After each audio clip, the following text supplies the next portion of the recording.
Okay, ಇವಾಗ ನೀವೆಲ್ಲ ಕುಳಿತಿರ್ತಕ್ಕಂಥದ್ದು ಸುಖಾಸನ. ಯಾವ ಆಸನ? ಸುಖವಾಗಿ ಸ್ಥಿರವಾಗಿ ಮಾಡ್ತಾ ಇರ್ತಕ್ಕಂಥದ್ದು ಯೋಗ ಅಂತ.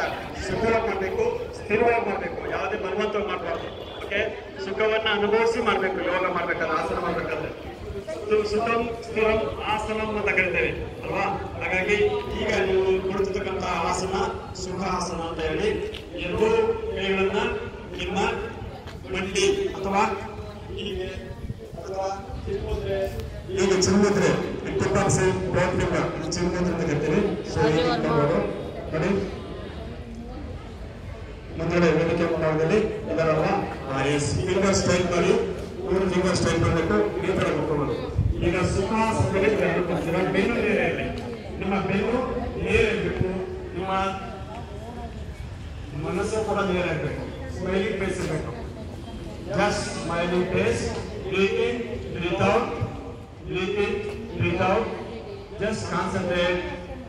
ಮುಂದೆ ಹಾಗೆ ಒಂದು ಯಾವುದೋ ಒಂದು ಬಿಂದು, ಒಂದು ವಸ್ತುವಿನ ಮೇಲೆ ನಿಮ್ಮ ಗಮನವನ್ನ ಮನಸ್ಸಿಟ್ಟು ಹಾಗೆ ಕೂತ್ಕೊಳ್ಬೇಕು, ಉಸಿರಾಟದ ಕಡೆ ಗಮನ ಹರಿಸಬೇಕು. ಈಗ ನೀವು ಕುಳಿತಿರ್ತಕ್ಕಂಥದ್ದು ಸುಖಾಸನ. ಮುಂದಿನ ಆಸನ ಪದ್ಮಾಸನ.